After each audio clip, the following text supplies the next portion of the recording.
గత కొద్ది రోజుల నుండి కూటమి ప్రభుత్వానికి కూటమి పార్టీలకు షాకుల మీద షాకులు తగులుతూనే వస్తున్నాయి. ల్యాండ్ టైటిలింగ్ యాక్ట్ దాని మీద ఏకంగా ఐఎంఎఫ్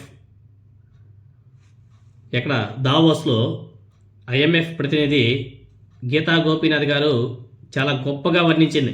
జగన్మోహన్ రెడ్డి గారు ఆనాడు తీసుకొచ్చినటువంటి సంస్కరణలో భాగంగా ల్యాండ్ టైటిలింగ్ యాక్ట్ అనేది చాలా గొప్ప సంస్కరణ అని చెప్పేసి చెప్పడం జరిగింది. సో దాని మీద ఏ విధంగా అయితే నెగిటివ్ ప్రచారం చేశారో, అసత్య ప్రచారాలు చేశారో వాళ్ళందరూ కూడా కొట్టుకెళ్ళిపోయారు. రెండవది తిరుపతి లడ్డూలో జంతువుల కొవ్వు, పంది కొవ్వు కలిసిందని చెప్పేసి సాక్షాత్ డిప్యూటీ సీఎం పవన్ కళ్యాణ్ గారు, చంద్రబాబు నాయుడు గారు, ముఖ్యమంత్రిగా ఉండి చంద్రబాబు నాయుడు గారు, అదేవిధంగా నారా లోకేష్ గారు వీళ్ళందరూ కూడా ఏ విధంగా మాట్లాడారో చూసాం. దాని మీద ఆనాడు వైసీపీ సుప్రీంకోర్టుకి వెళ్ళడం, సుప్రీంకోర్టులో పిటిషన్ దాఖలు చేయడం, అక్కడ నుంచి గౌరవ సుప్రీంకోర్టు సిట్ని ఏర్పాటు చేయడం, వాళ్ళు విచారణ చేయడం, ఆ విచారణలో భాగంగా ఛార్జీషీట్ దాఖలు చేయడం, ఛార్జీషీట్లో చాలా స్పష్టంగా మెన్షన్ చేయడం జరిగింది. తిరుమల తిరుపతి లడ్డూలో ఎక్కడా కానీ జంతువుల కొవ్వు కలవలేదు, యానిమల్ ఫ్యాట్ లేదు అని చెప్పేసి చాలా స్పష్టంగా చెప్పడం జరిగింది. సో అక్కడ కూడా ఈ కూటమి ప్రభుత్వం కొట్టుకెళ్ళిపోయింది. ఇలా అనేక విషయాల్లో ఈ కూటమి ప్రభుత్వం గతంలో చేస్తుంటే అసత్య ప్రచారాలను ఇప్పుడన్నీ కూడా ప్రజలు తెలుసుకుంటుంటే ఇప్పుడు వాటిని ఎలాగైనా సరే డైవర్షన్ చేయాలా పాలిటిక్స్.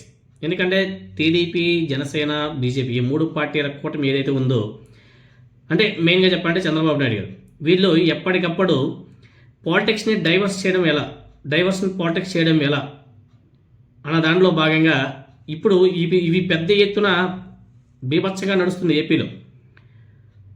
ఈ విషయాల మీద బాగా చర్చ నడుస్తుంది ఆంధ్రప్రదేశ్ ప్రజల్లో.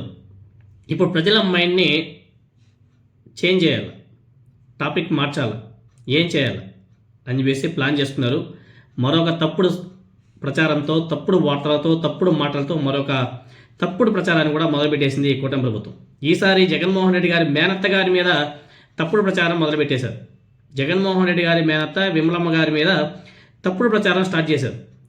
ఏంద్రా నాయన తప్పుడు ప్రచారం అంటే, ఏదైతే విశాఖపట్నంలో ఋషికొండలో జగన్మోహన్ రెడ్డి గారు బిల్డింగ్ కట్టాడో దాని పక్కన విమలమ్మ గారికి ఒక చర్చి కట్టుకోవడానికి ఆనాడు వైసీపీ ప్రభుత్వం భూమి కేటాయించిందంట.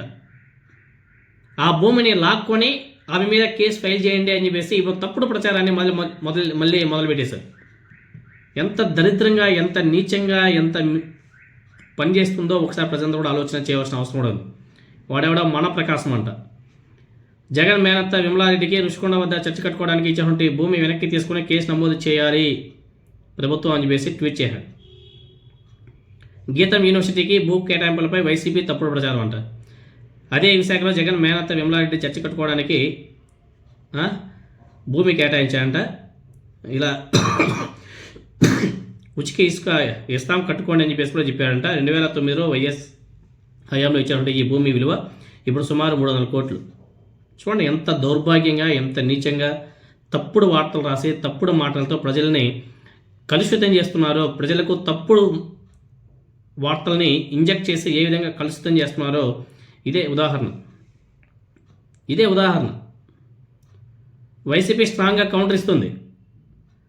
విమలమ్మ గారికి కానీ, వారి కుటుంబానికి కానీ, ఋషికొండలో కానీ, విశాఖపట్నం చుట్టుపక్కల ప్రాంతంలో ఎక్కడా కానీ ఎలాంటి స్థలం కేటాయించలేదు, ఇది పూర్తిగా అవాస్తవం అని చెప్పేసి వైసీపీ స్టేట్మెంట్ ఇచ్చింది.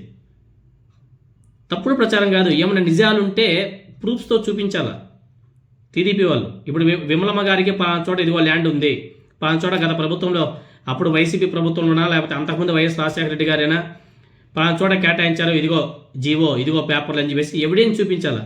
ఎటువంటి ఎవిడెన్స్ లేకుండా తప్పుడు మాటలు, ఏముంది రాతలే కదా, రాతలు రాసి చూపించేది. ఈ పచ్చ మాఫియా బ్యాచ్ కుట్రపూరితంగా చేస్తున్నటువంటి దుష్ప్రచారాన్ని ప్రతి ఒక్కరు కూడా ఖండించాల్సిన అవసరం కూడా ఉంది. ప్రతి ఒక్క వైఎస్ఆర్ కాంగ్రెస్ పార్టీ కార్యకర్త, నాయకులు ఈ నిజాన్ని ప్రజల్లోకి తీసుకుని వెళ్ళి ఈ దుష్ప్రచారాన్ని ఖండించాలి. నిద్రపోతా ఉంటే సరిపోదు. ఎందుకంటే ఈ తప్పుడు ప్రచారం ఊరంతా చుట్టుకొని తర్వాత వైసీపీ అలర్ట్ అయితే దానివల్ల లాభం లేదు. ఎప్పుడైతే మొదలైందో అప్పటికప్పుడే ఇమ్మీడియట్లీగా రియాక్ట్ అయ్యి స్పందిస్తే అది తప్పు అని చెప్పేసి ప్రజలకు కూడా తెలుస్తుంది. లేకపోతే ఈ తప్పుడు మాటలు ఊరంతా చుట్టుకొచ్చిన తర్వాత మీరు మేల్కొంటే లాభం లేదు. కాబట్టి విమలమ్మ గారికి ఏదైతే భూ కేటాయింపులు చేశారన్నదో అది పూర్తిగా అవాస్తవం, తప్పు. దాంట్లో ఎక్కడా కానీ నిజాలు లేవు, అవన్నీ కూడా అబద్ధాలే. ఎందుకంటే డైవర్షన్ పాలిటిక్స్లో భాగంగా ఇది ఒక తప్పుడు ప్రచారానికి టీడీపీ ఇటువంటి తప్పుడు ప్రచారాన్ని మొదలుపెట్టేసింది. కాబట్టి ప్రజలందరూ కూడా కొంచెం అలర్ట్గా ఉండాల్సిన అవసరం కూడా ఉంది. ఇలాంటి ముందు చాలా వస్తాయి, తప్పుడు ప్రచారాలు ముందు ఇంకా చాలా వస్తాయి. వాటన్నిటిని కూడా ఖండించాల్సిన అవసరం కూడా వైసీపీ నాయకుల మీద, ప్రజల మీద గట్టిగా ఉంది.